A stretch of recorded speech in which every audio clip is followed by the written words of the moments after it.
Kami mengucap syukur untuk pagi hari ini Tuhan, sebab kami merasakan anugerah-Mu nyata di tempat ini. Dan biarlah hari ini Tuhan, Kau memberkati setiap kami Tuhan. Dan biarlah yang sangat semakin hari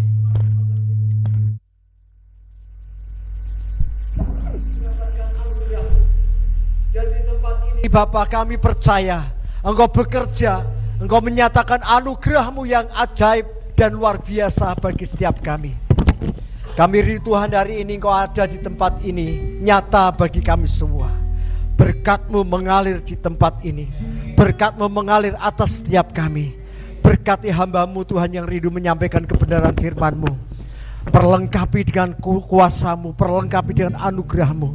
Dan Engkau akan semakin menyatakan kebaikan-Mu atas seluruh umat-Mu di tempat ini.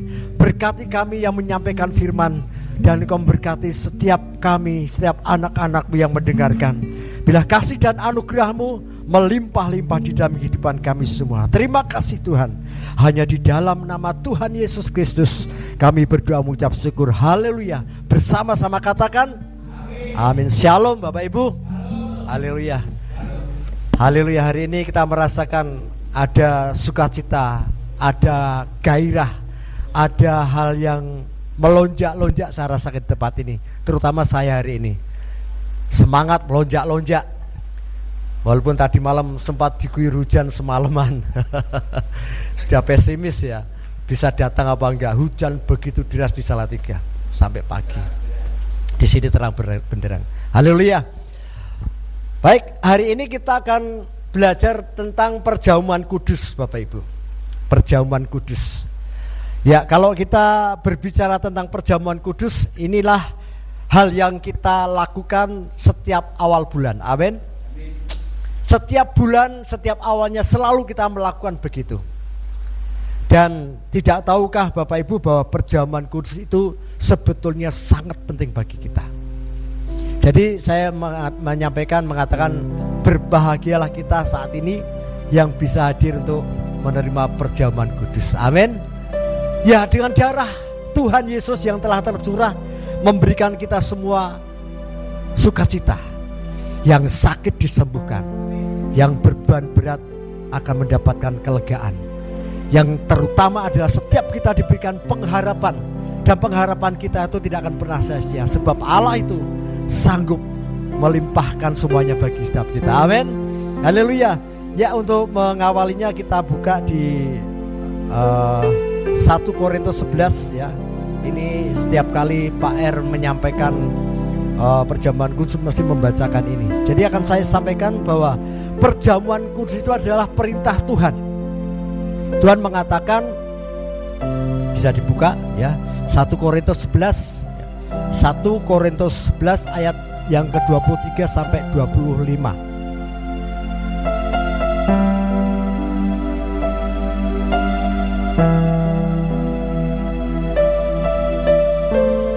Ya, di catatan saya mengatakan demikian.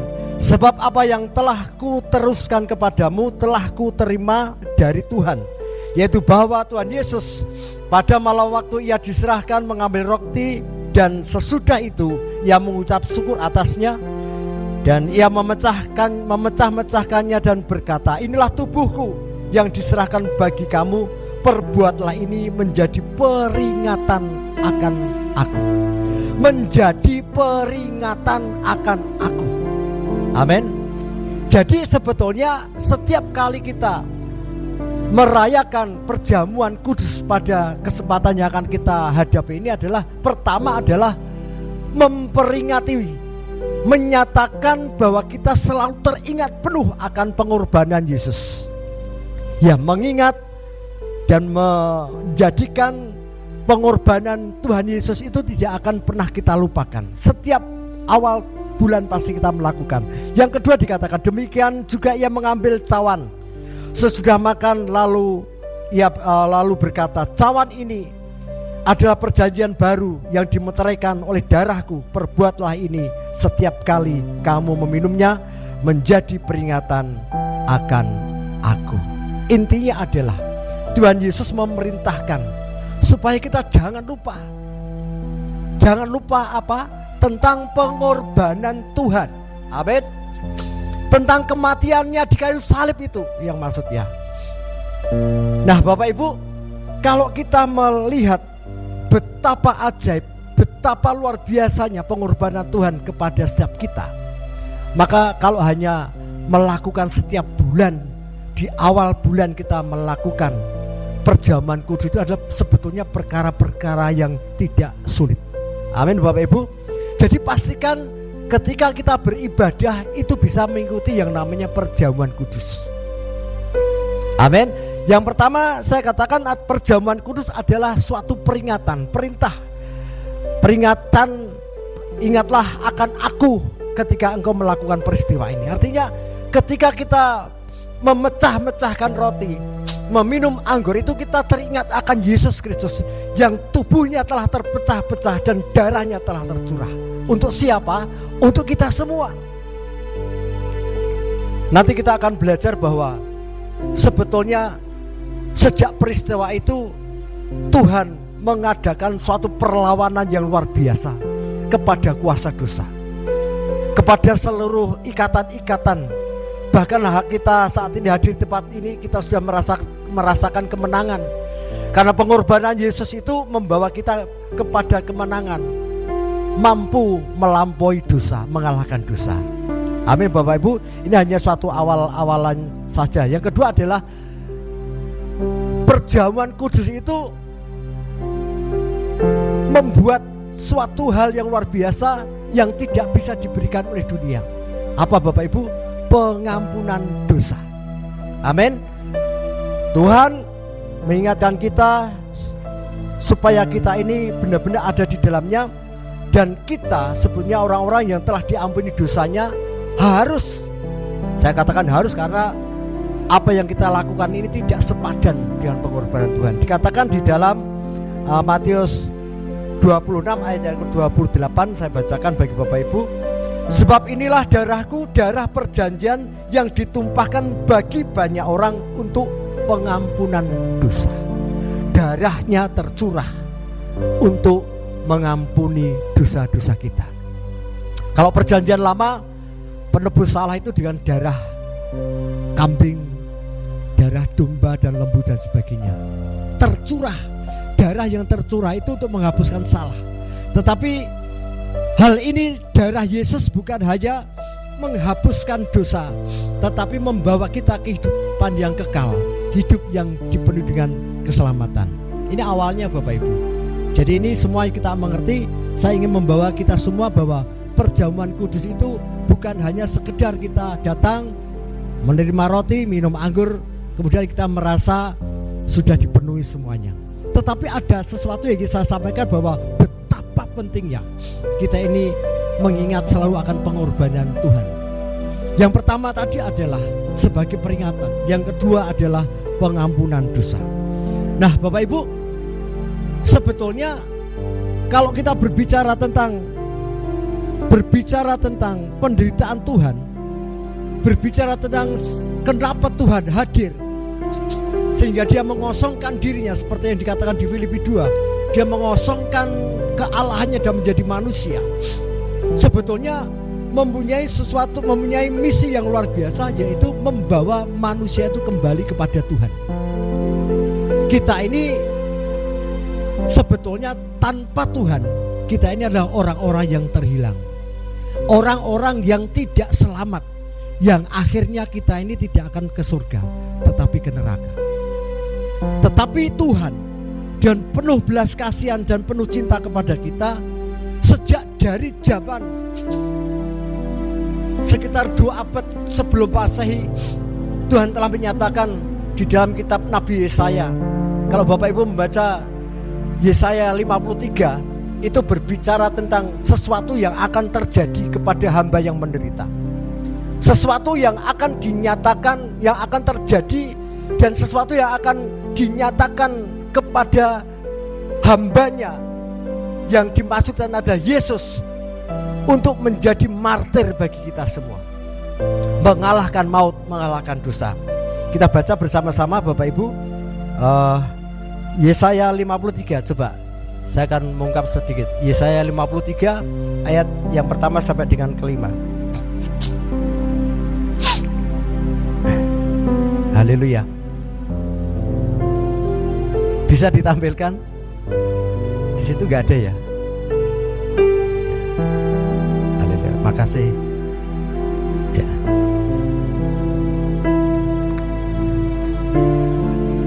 Di TV tidak bisa ya, di monitor ya. Ya.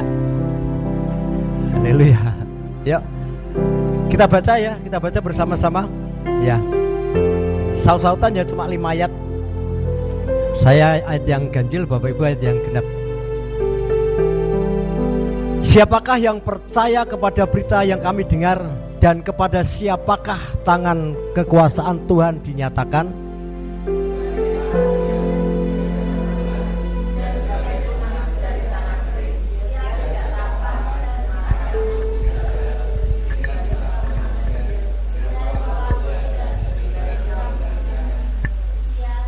Ia dihina dan dihindari orang, seorang yang penuh dengan kesengsaraan dan yang biasa menderita kesakitan.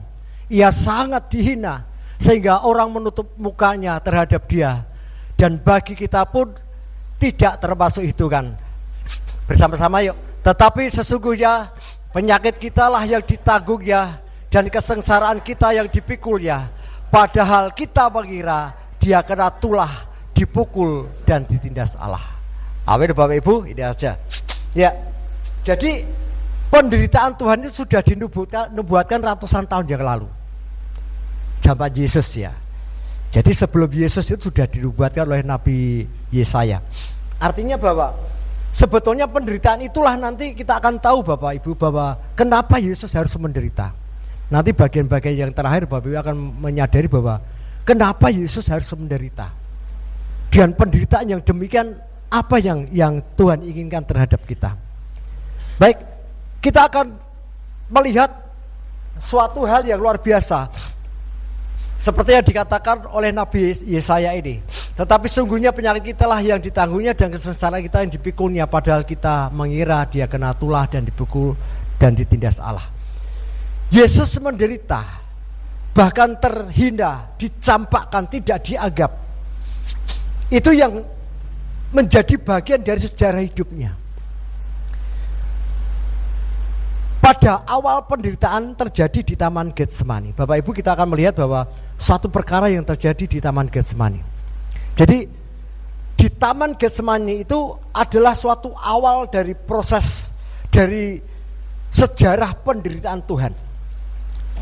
Kita tahu bahwa di Taman Getsemani itu Tuhan begitu merasakan penderitaan, walaupun semuanya belum terjadi. Tetapi Tuhan tahu apa yang akan terjadi, apa yang akan dilalui, apa yang akan dialami di kemudian hari.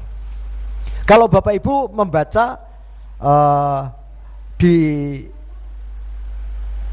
Matius 26, coba yuk Matius 26, Matius 26 ayat 36 sampai 46.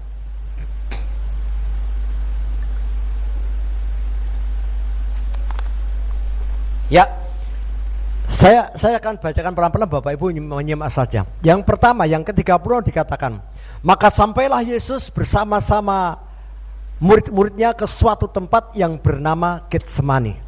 Lalu ia berkata kepada murid-muridnya, duduklah di sini sementara aku pergi ke sana untuk berdoa. Dan ia membawa Petrus dan kedua anak Zebedius. Kedua anak Zebedius ini dalam apa yang lainnya dikatakan Yohanes dan Yakobus. Maka mulailah ia merasa sedih dan gentar. Kemudian lalu katanya kepada mereka, hatiku sangat sedih seperti mau mati rasanya. Tinggal di sini dan berjaga-jaga dengan aku. Terus maka ia maju sedikit lalu sujud dan berdoa katanya, ya Bapakku, jikalau sekiranya mungkin, biarlah cawan ini lalu daripadaku, tetapi janganlah seperti yang ku kehendaki, melainkan seperti yang engkau kehendaki. Setelah itu ia kembali kepada murid-muridnya itu dan mendapati mereka sedang tidur, dan berkata kepada Petrus, tidakkah kamu sanggup berjaga-jaga 1 jam saja 1 jam dengan aku. Berjaga-jagalah dan berdoalah supaya kamu jangan jatuh dalam pencobaan. Roh memang penurut tetapi daging lemah. Lalu ia pergi untuk kedua kalinya. Berarti Tuhan Yesus pergi berdoa untuk kedua kalinya. Pertama tadi dia berdoa, dia kembali mendapati murid-muridnya tertidur. Kemudian yang kedua, Tuhan Yesus pergi lagi ke tempat itu. Lalu ia pergi untuk kedua kalinya dan berdoa, katanya, "Ya Bapakku, jikalau cawan ini tidak mungkin lalu, kecuali apabila aku meminumnya, jadilah kehendak-Mu." Dan ketika ia kembali pula, terus ia mendapati mereka sedang tidur, sebab mata mereka sudah berat. Ia membiarkan mereka dari di situ lalu pergi berdoa untuk ketiga kalinya, dan mengucapkan doa yang itu juga doanya apa? "Ya Bapakku, jikalau ya mungkin cawan itu lalu daripadaku, biarlah itu kehendak-Mu. Dan apabila aku harus meminum cawan itu, biarlah itu juga sesuai dengan kehendak-Mu." Sesudah itu ia datang kepada murid-muridnya dan berkata kepada mereka, "Tidurlah sekarang dan istirahatlah.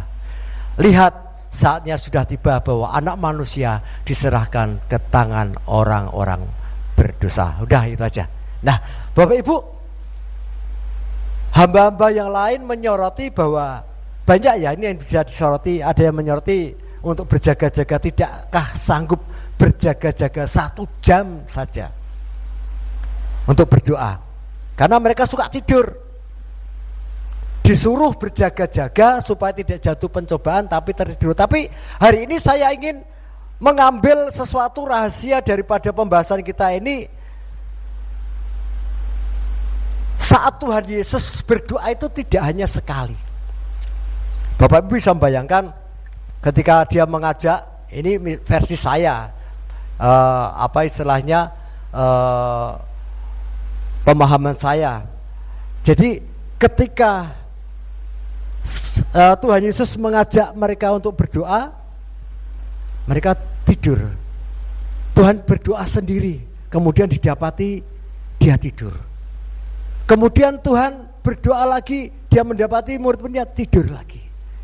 Dan yang ketiga, saya yakin percaya di sinopsis yang lain di Lukas itu jelas di sana bahwa sampai malaikat itu datang memberi kekuatan. Artinya gini, jadi saya menyoroti Tuhan Yesus itu betapa paniknya.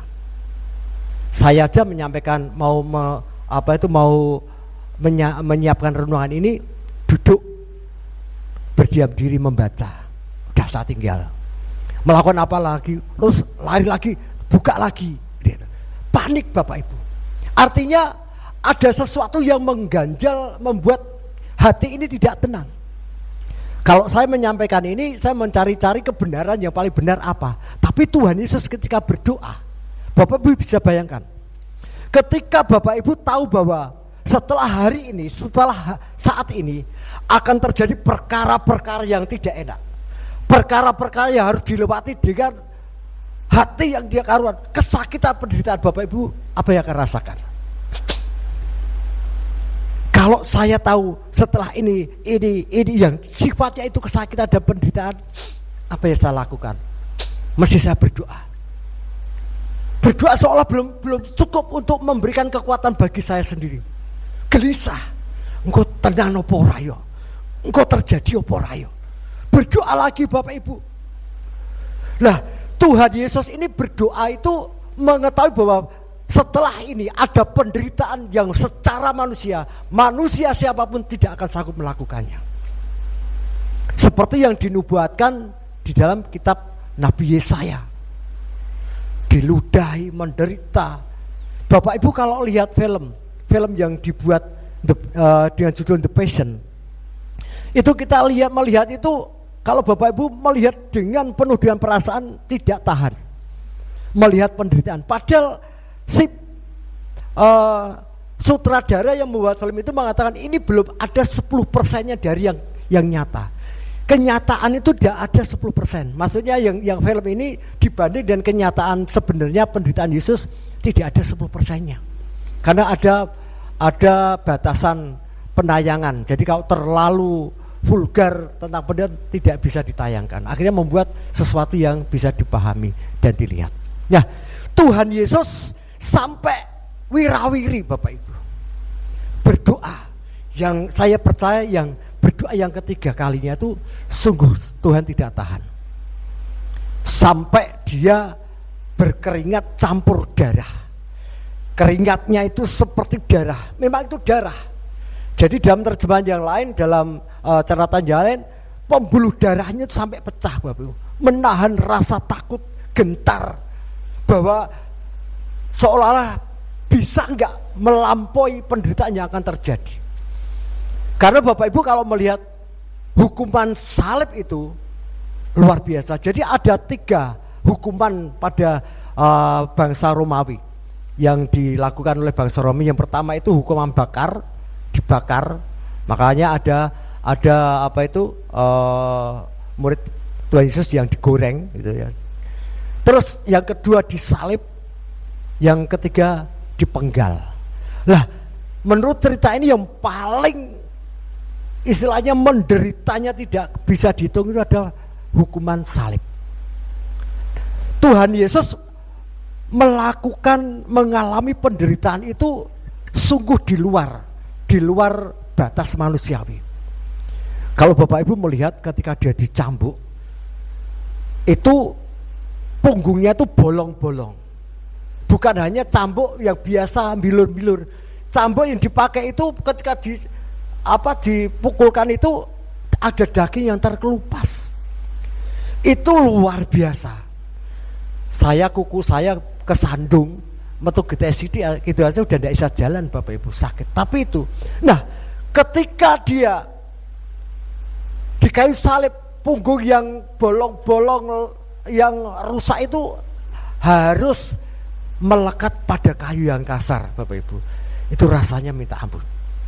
Kalau bisa teriak-teriak, tapi Tuhan dikatakan seperti Nabi Yesaya, dia seperti domba yang dibawa kepada pembantaian, tidak mengeluh, tidak mengatakan apa-apa. Dirasakan penderitaan itu. Bapa, jikalau boleh ini semua lalu daripadaku, tapi kalau aku harus melaluinya semua ini, semua kehendak-Mu.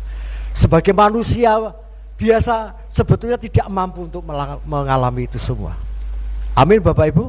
Nah, di Taman Getsemani ini saya melihat suatu gambar. Biasanya kalau kita melihat gambar, sebenarnya ini kalau ada gambarnya seru ya. Saya tidak bisa membuat PPT dari HP ini.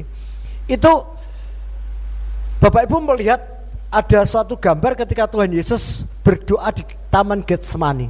Itu kan sepertinya berlutut di atas batu gitu biasanya. Tetapi ada gambar yang lain, foto yang lain, Tuhan Yesus delosor sudah tidak kuat. Saking ketakutan, takut bahwa penderitaan itu benar-benar akan terjadi. Sampai apa Bapak Ibu? Malaikat datang menghiburnya, memberi kekuatan. Kau harus kuat. Manusia biasa tidak kuat, tetapi engkau harus menyatakan bahwa firman menjadi manusia seutuhnya. Harus menyatakan bahwa di dalam diri manusia ada kekuatan yang luar biasa, memberi kekuatan. Itu menandakan bahwa sebetulnya di Taman Getsemani itu sebetulnya peristiwa yang akan terjadi sudah terjadi di situ, tapi di alam spirit. Yesus tahu Bapak Ibu, besok mau terjadi apa. Buktinya setelah ini dia ke Yerusalem. Ayo kita ke Yerusalem, bahwa anak manusia akan segera disesah, disiksa, diserahkan kepada orang-orang imam-imam besar dan orang kepala Farisi. Amin Bapak Ibu. Nah, di Taman Getsemani ini sebetulnya saya merasakan suatu hal yang kalau menurut saya memang telah istilahnya direncanakan dari semula Bapak Ibu, bahwa harus di Taman Getsemani. Nah, dari peristiwa ini, perkara ini kita akan melihat bahwa sebetulnya nanti kalau ada waktu kita lihatlah nanti film The Passion itu kita ulang lagi supaya kita tahu itu belum seberapa. Saya pernah melihat sampai 2 kali, tapi kata Mel Gibson yang membuat cerita dan sekaligus membuat skenario dan juga sutradara, itu dia mengatakan itu belum ada apa-apanya dengan peristiwa yang sebenarnya, bahwa penderitaan Yesus itu jauh lebih dahsyat daripada itu. Kalau kita boleh melihat versi orang Katolik ya, jalan salib itu bagaimana Tuhan Yesus menderita kayak gitu. Ya, kalau kita lihat bagaimana dia jatuh tidak kuat, menahan beban dan kesakitan, tapi harus tetap berjalan cambuk, bahkan penghukuman yang di luar batas-batas manusiawi. Nah Bapak Ibu, hari ini kita akan melihat suatu hal yang luar biasa. Saya akan coba mengungkap kenapa kita harus mengingat, harus istilahnya harus mengingat akan penderitaan Tuhan. Jadi saya melihat bahwa semua terjadi di Taman Getsemani sebetulnya. Nah kalau kita tarik dari, maaf Bapak Ibu, saya kadang-kala gini, bindeng ya suara saya seperti tersumbat. Ya, seperti yang saya katakan tadi, kenapa harus di Taman Getsemani?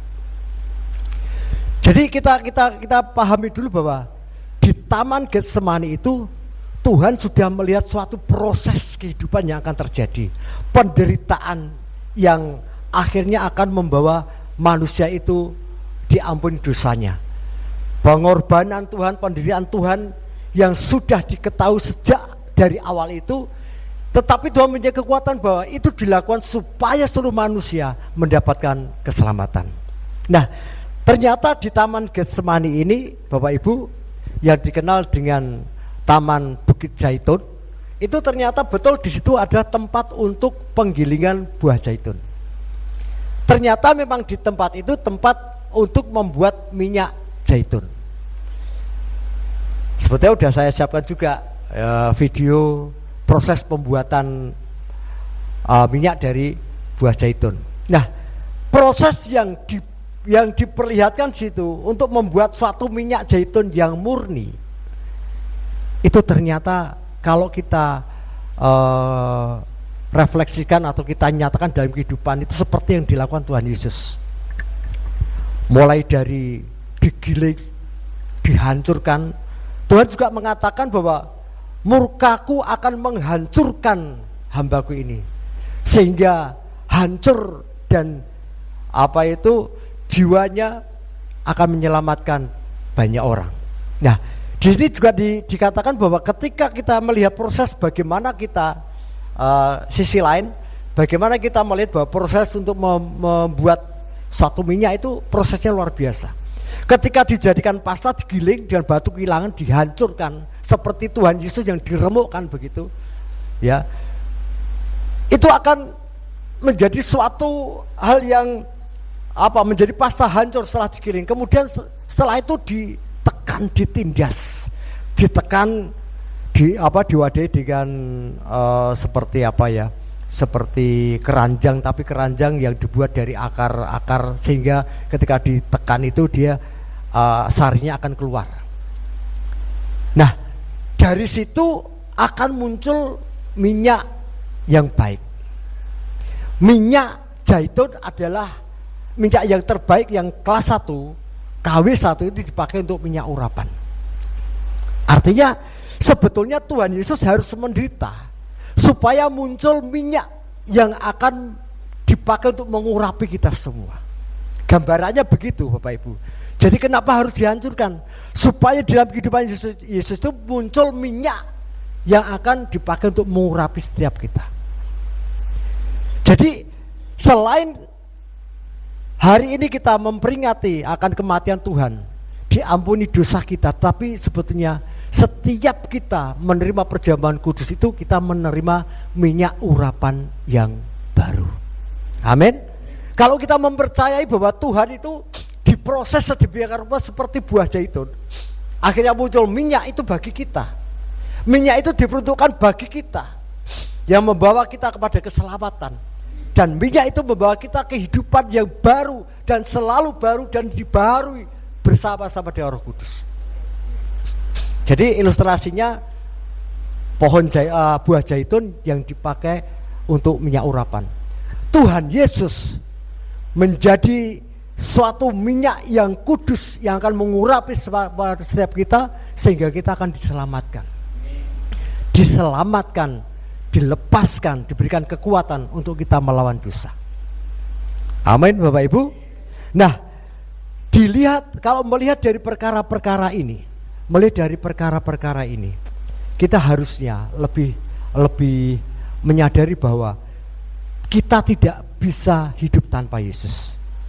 Saya teringat akan pengalaman hidup saya di masa yang lalu, ketika saya tidak ditangkap Tuhan, tidak ketemu dengan Tuhan Yesus, mungkin saya tidak selamat. Betul, saya tidak selamat. Pak Lukas, Pak R itu baru mengenal saya sebagian kecil daripada masa lalu saya.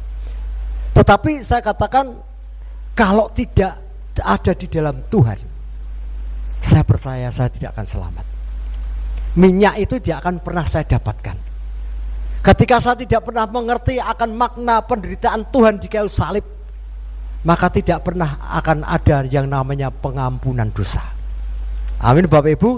Jadi sekarang kita ini bersyukur dengan matinya Tuhan Yesus yang diproses seperti buah zaitun yang menghasilkan minyak yang baru.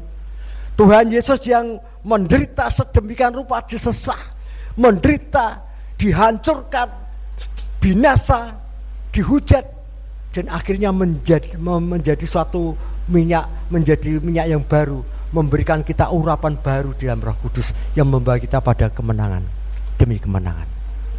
Amin Bapak Ibu. Dan minyak yang baru itu selalu tersedia setiap kali kita ada di dalam perjamuan kudus. Jadi sekarang ini kita akan dibawa kepada pengenalan yang baru. Jadi perjamuan kudus bukan hanya sekedar rutinitas seperti yang kita lihat di mana-mana, tetapi kita harus yakin percaya ketika kita itu melakukan perjamuan kudus itu ada minyak yang baru, urapan yang baru. Kalau kita merasakan ada urapan yang baru, maka kita akan bergairah untuk terus hadir di tempat ini. Amin Bapak Ibu. Jadi sia-sia kalau Bapak Ibu datang hanya begitu saja, itu tidak ada yang baru. Berkatnya hanya kemarin, hari ini tidak ada sesuatu yang baru, sia-sia. Tetapi ini sungguh nyata bahwa melalui penderitaan Tuhan itu seperti kelapa yang diperas, keluar santannya menjadi minyak, dan minyak itu luar biasa. Begitu juga dengan zaitun, diperas, ditekan, dihancurkan menjadi minyak. Yesus menderita begitu luar biasa. Semuanya itu untuk keselamatan kita. Kalau tidak ada penderitaan Yesus, tidak ada keselamatan. Percaya Bapak Ibu, kalau tidak ada penderitaan, tidak ada keselamatan. Jadi seperti itu, sejauh itu Tuhan melakukannya bagi kita. Dan sekarang setiap kita hadir di tempat ini, ketika kita menerima perjamuan kudus, yakinlah ketika hamba Tuhan memberkati, dan berkat itulah, minyak yang baru yang keluar dari Yesus itulah yang akan memberikan kekuatan bagi kita. Maka hidup kita akan disegarkan, hidup kita akan diperbarui dari hari ke hari. Kita tidak seperti yang dulu. Dan hari ini sampai ke depannya kita di dalam urapan yang selalu baru, demi hari, semakin baru, dan seterusnya. Amin Bapak Ibu. Maka kita tidak akan pernah bosan. Duduk di sini tidak bosan. Saya merasakan di tempat ini saya mendapatkan sesuatu. Kalau tidak mendapatkan sesuatu sudah bosan. Tantangan saya itu besar. Tapi saya berkata sama Pak R, Pak, jarak yang jauh itu bukan alasan, tapi jarak yang jauh itu ada hambatan. Tetapi di dalam Tuhan semuanya akan terlewati. Amin Bapak Ibu. Nah itu yang membuat gairah. Kalau saya yang datang dari jauh bergairah, apalagi Bapak Ibu yang terjangkau, mestinya lebih dari saya. Karena di tempat ini ada urapan yang baru, minyak yang baru yang disediakan bagi kita, dan kita akan membawanya untuk kehidupan kita.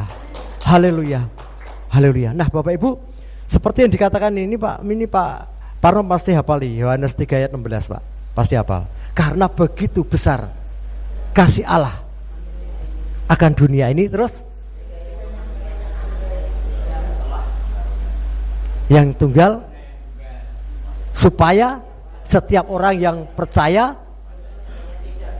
melainkan, jadi diperuntukkan kepada kita yang percaya sehingga kita tidak binasa. Yang tidak percaya binasa. Udah gitu aja. Yang percaya diselamatkan, yang tidak percaya binasa. Jadi kalau kita melihat begitu besar kasih Allah kepada dunia ini adalah kita. Kita siapa? Orang-orang yang percaya. Amin Bapak Ibu. Diberikan kekuatan, kemampuan, kehidupan sehingga kita sanggup melewati seperti Yesus. Yesus secara manusia, kalau dia tidak menggenapi nubuatan itu, kalau dia dilahirkan dari daging, berasal dari daging, pasti tidak kuat. Tetapi Yesus harus menyatakan semuanya, meminum cawan semuanya sampai tuntas, yang menyatakan bahwa dirinya ada Allah yang akan membawa keselamatan bagi setiap manusia. Amin. Nah, Bapak Ibu, kalau melihat perkara ini, apa yang Bapak Ibu akan berikan kepada Tuhan? Bapak kita saja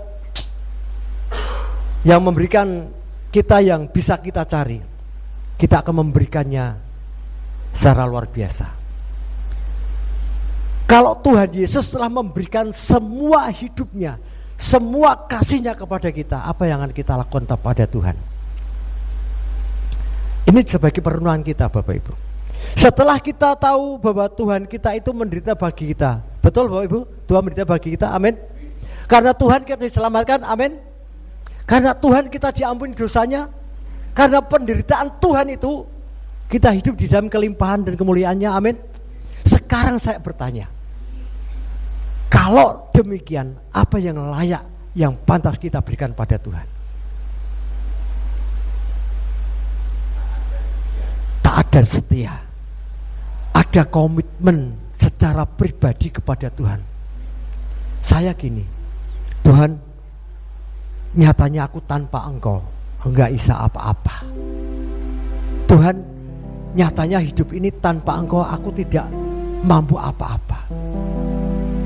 Jangan saya lakukan, wes ampiang kacang pangan wedhus, pejah gesang derek Gusti Yesus. Itu pepatahnya jemaatnya Bu Niken tahun 99, namanya bahasa Pari. Ampiang kacang pangan wedhus Pak, pripun Pak?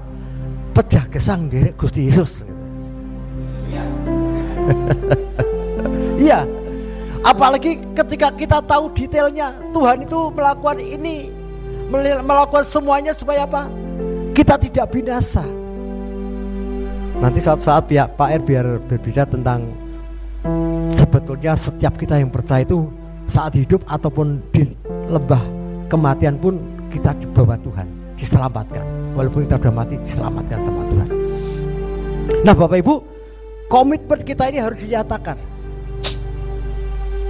Mungkin orang yang sudah lanjut seperti opa-opa, oma-oma ini, kalau mengenang pendirian Tuhan, mesti akan, Tuhan, aku akan menyerahkan seluruh hidupku bagi Engkau. Amin. Itu yang terpenting. Kalau orang benar-benar ingin menyerahkan seluruh kehidupannya bagi Tuhan, yang pertama apa? Ibadahnya pasti diutamakan. Mungkin mempunyai nazar, Tuhan, aku akan melakukan sesuatu buat Engkau. Di dalam Tuhan itu jangan, Tuhan, kalau Engkau berikan aku ini maka aku akan begini, jangan gitu. Tidak boleh. Tuhan, aku akan melakukan sesuatu bagi Engkau walaupun aku ada hambatan, sulit. Maka Tuhan akan memberikan kekuatan, Tuhan akan memberkati. Tetapi kalau kita menunggu Tuhan berkati aku supaya aku bisa melakukan ini, tidak akan sampai. Tuhan tidak mau dicobai. Tetapi kalau kita berjalan dengan iman, Tuhan, aku mau melakukan buat Engkau, walaupun sekarang ini tidak bisa apa-apa, tidak tahu apa-apa, tapi aku mau melakukan buat Engkau. Maka Tuhan akan memperlengkapi dan memberikan kekuatan. Saya pikir setiap kita mempunyai sejenis komitmen atau sejenis janji kepada Tuhan secara pribadi. Ketika aku ini sudah diselamatkan, Ketika aku yang seharusnya ada di dalam kegelapan dan berujung di neraka, sekarang aku diselamatkan. Walaupun Tuhan harus mengalami penderitaan, maka aku harus melakukan sesuatu untuk Tuhan. Harus ada Bapak Ibu, harus ada di tempat ini. Bapak Ibu harus mempunyai komitmen kepada Tuhan. Kalau sekarang sudah dikatakan rajin ke gereja, sekarang bukan hanya rajin ke gereja, belajar melayani. Apapun yang kita lakukan, belajar melayani. Amen. Itu bukti kasih kita kepada Tuhan, walaupun tidak ada bandingnya. Membalas kasih kepada Tuhan itu tidak ada bandingnya, tidak ada yang bisa kita pakai untuk membalas kasih Tuhan kepada kita. Tapi kalau kita melakukan untuk Tuhan, setidaknya Bapak Ibu, ucapan terima kasih syukur kepada Tuhan, bahwa belas kasihan Tuhan itu luar biasa bagi kita. Amin. Membuat nazar bagi gereja, bagi Tuhan. Tuhan, berkati apa yang aku lakukan, berkati ibadahku, berkati usahaku, sehingga aku mau melakukan sesuatu yang luar biasa di tempat ini penuh dengan kemuliaan. Amin Bapak Ibu. Nah, itu Bapak Ibu yang saya sampaikan. Jadi intinya adalah ketika kita mengetahui bahwa Tuhan memberikan banyak hal, memberikan harta yang tidak ternilai seperti lagu tadi, maka kita akan meresponnya dengan membalas kasih Tuhan, dengan lebih taat, lebih cinta, lebih berserah kepada Tuhan, melebihi dari apapun juga. Amin Bapak Ibu.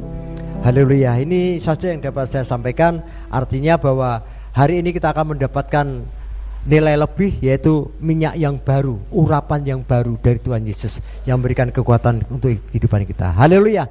Tuhan Yesus memberkati. Haleluya. Kita akan masuk dalam perjamuan kudus. Silakan hambanya.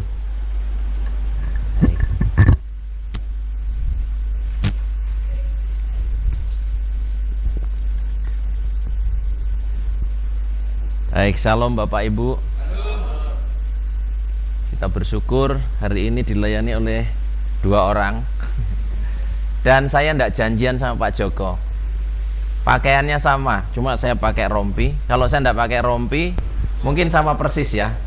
Kembar. Jadi kita ini kembar ya. Kembar dempet. Kembar bolak-balik ya. Ya. Saya dan Pak Joko tidak tahu, Tuhan memang bawa saya bertemu dengan Pak Joko, melayani di tempat ini.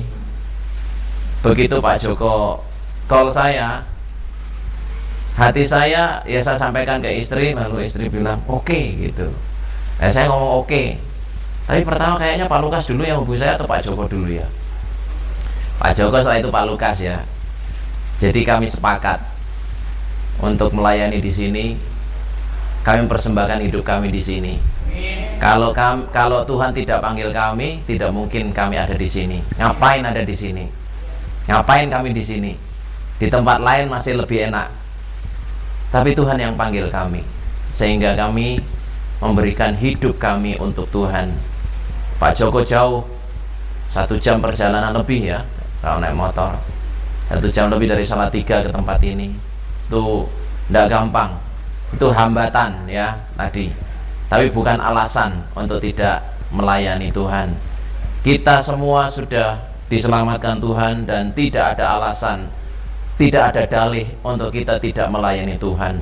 Bapak Ibu Saudara, walaupun sudah sepuh seperti Pak Sugiono, sudah tidak bisa jalan jauh kemana, tapi doanya bisa menjangkau seluruh bumi. Amin. Doanya bisa menjangkau anak, menantu, cucu yang di tempat yang jauh. Itu melayani. Itu salah satu pelayanan. Saudara bisa memberkati orang di sekitar saudara. Mungkin Tuhan gerakkan kita untuk memberkati. Nah, pagi hari ini saya tadi diingatkan Tuhan ketika Pak Joko menyampaikan ayat yang nanti akan saya baca untuk perjamuan kudus pagi hari ini. Dan pagi ini yang melayani perjamuan kudus, karena tidak ada Pak Yo, ya saya sama Pak Joko nanti yang akan membagikan perjamuan kudus ya.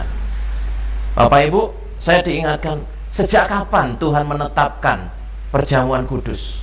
Sejak kapan Tuhan menetapkan darah perjanjian itu? Kapan ide perjamuan kudus itu ada? Bukan zaman Abraham, bukan, tapi zaman Musa ketika orang Israel keluar dari dalam Mesir. Kita akan baca saja ya. Keluaran 24 ayat 1 sampai ayat yang ke-11. Keluaran 24 ayat 1 sampai 11. Di sana judul perikopnya upacara pengikatan perjanjian antara Tuhan dengan bangsa Israel. Ada upacara.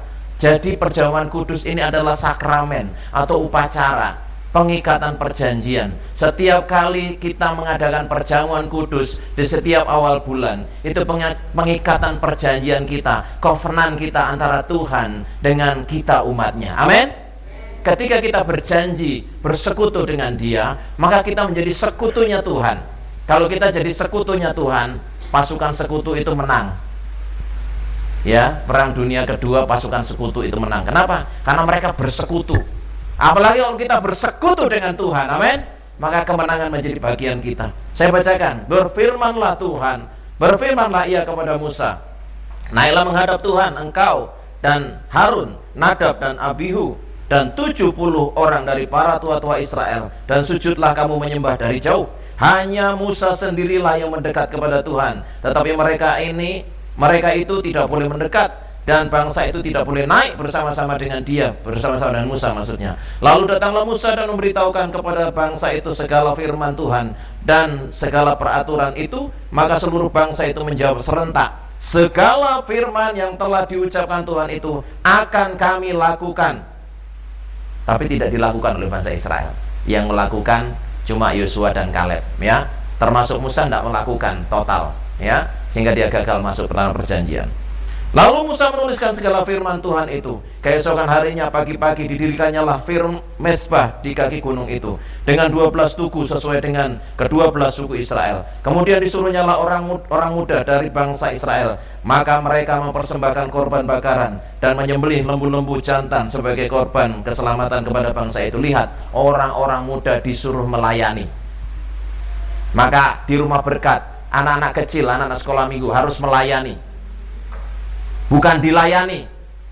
Ternyata Yesus datang bukan untuk dilayani, tetapi untuk melayani. Jemaat Tuhan, anak-anak, mulai dari anak-anak kecil sampai orang tua, harus datang untuk melayani. Amin. Melayani siapa? Melayani Tuhan dan melayani sesama. Sesudah itu Musa mengambil sebagian dari darah itu, lalu ditaruhkannya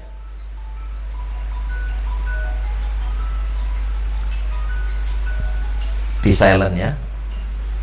Lalu ditaruhnya dalam pasu. Sebagian lagi dari darah itu disiramkannya pada mezbah itu. Diambilnya lah kitab perjanjian itu, lalu dibacakannya dengan didengar oleh bangsa itu, dan mereka berkata, segala firman Tuhan akan kami lakukan dan akan kami dengarkan. Akan ya. Di silent bu. Di silent tidak apa-apa, tidak usah dimatiin. Akan, tapi tidak ternyata. Yang melakukan hanya 2 orang, Yosua dan Kaleb, ya. Kemudian Musa mengambil darah itu dan menyiramkannya pada bangsa itu serta berkata, inilah darah perjanjian yang diadakan Tuhan dengan kamu berdasarkan segala firman ini. Nah, itu awal dari kata Tuhan Yesus, inilah darah perjanjian. Apa yang dikatakan oleh Paulus, darah perjanjian, itu awalnya dari sini, dari Keluaran. Dan naiklah Musa dengan Harun, Nadab dan Abihu dan 70 orang dari tua-tua Israel. Lalu mereka melihat Allah Israel, kakinya berjejak pada sesuatu yang buatannya seperti lantai dari batu nilam, dan yang terangnya seperti terang langit, seperti langit yang cerah. Tetapi kepada pemuka-pemuka orang Israel itu tidaklah diulurkan tangannya. Mereka memandang Allah lalu makan dan minum. Lihat Bapak Ibu Saudara dikasih Tuhan, Nadab dan Abihu mati di hadapan Tuhan akhirnya. Mengapa? Karena mempersembahkan api asing. Ada banyak hamba-hamba Tuhan juga sama. Ketika sudah melihat kemuliaan Tuhan, lalu sombong, lalu melakukan penyembahan kepada Tuhan dengan api yang asing. Ini sangat mengerikan kalau tidak waspada, tidak hati-hati. Kita tidak boleh. Api asing itu apa sih Bapak Ibu?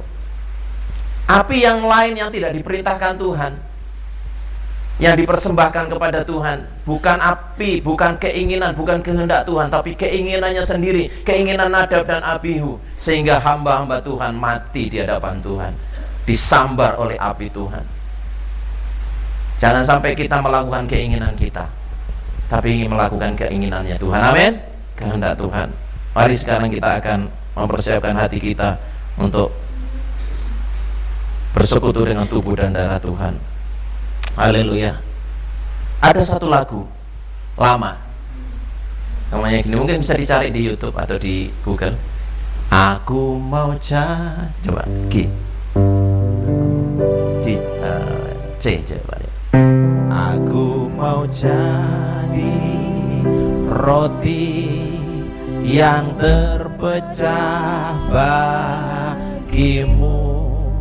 Aku mau jadi anggur yang tercurah bagimu. Aku mau jadi saksi. Aku mau jadi saksi, melakukan kehendakmu, melakukan kehendakmu, melayani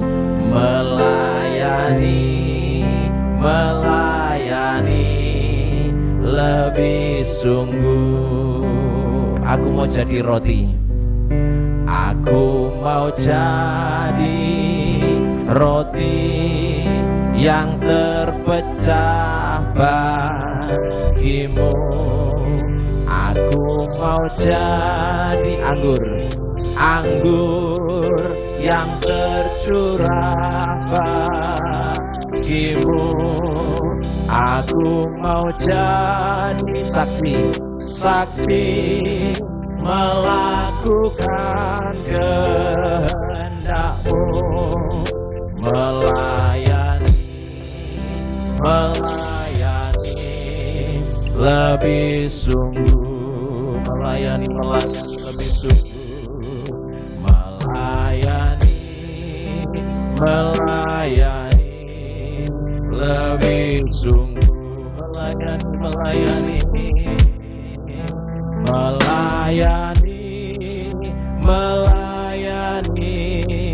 lebih sungguh. Tuhan lebih dulu melayani kepadaku. Tuhan lebih dulu melayani kepadaku. Melayani lebih sungguh. Aku mau jadi roti. Aku mau jadi roti yang terpecah bagimu. Aku mau jadi anggur yang tercurah bagimu. Aku mau jadi saksi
untuk melayani, bukan untuk dilayani.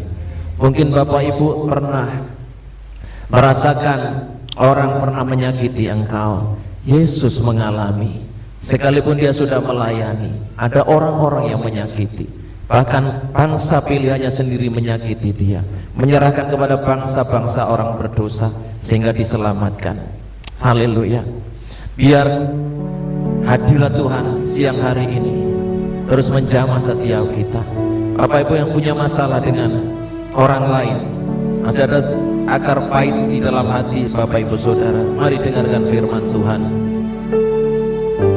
Sebab setiap kali kamu makan roti ini dan minum cawan ini yang ada di depan Bapak Ibu siang hari ini, kamu memberitakan kematian Tuhan sampai Ia datang.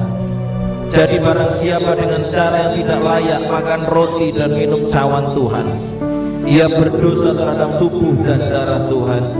Karena itu hendaklah tiap-tiap orang menguji dirinya sendiri, baru sesudah itu ia makan roti dan minum dari cawan itu. Karena barang siapa makan dan minum tanpa mengakui tubuh Tuhan, ia mendatangkan hukuman atas dirinya. Kalau kita menguji diri kita sendiri, hukuman tidak menimpa kita.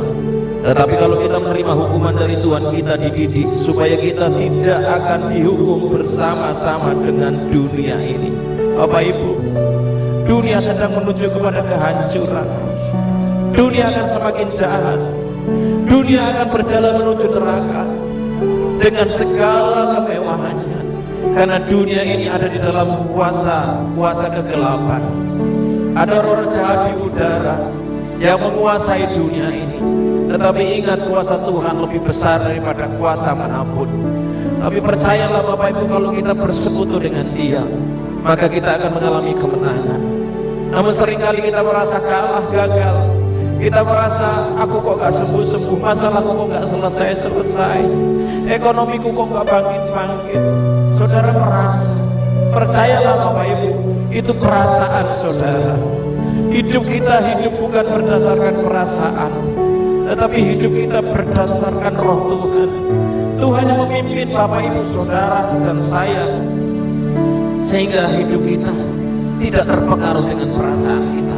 Namun siang hari ini, kalau ada di antara Bapak Ibu, di hati Bapak Ibu di ruangan ini, ada ganjalan, ada dendam, ada amarah, ada kebencian kepada seseorang,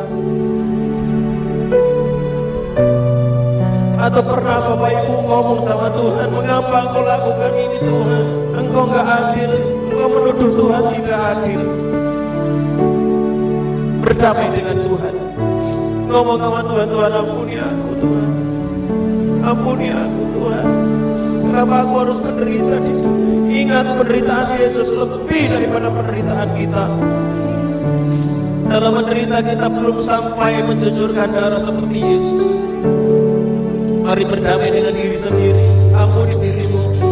Aku menerima diriku apa adanya. Ngomong sama dirimu, aku menerima diriku apa adanya. Aku menerima diriku apa adanya. Tuhan, aku mau berdamai dengan Engkau. Bapa, aku mau berdamai dengan Engkau. Ngomong. Saudara dan saya ngomong, Bapa, aku mau berdamai dengan Engkau. Mari saudara katakan, aku mau berdamai dengan Engkau Bapa. Mari rekonsiliasi dengan Bapa siang hari ini.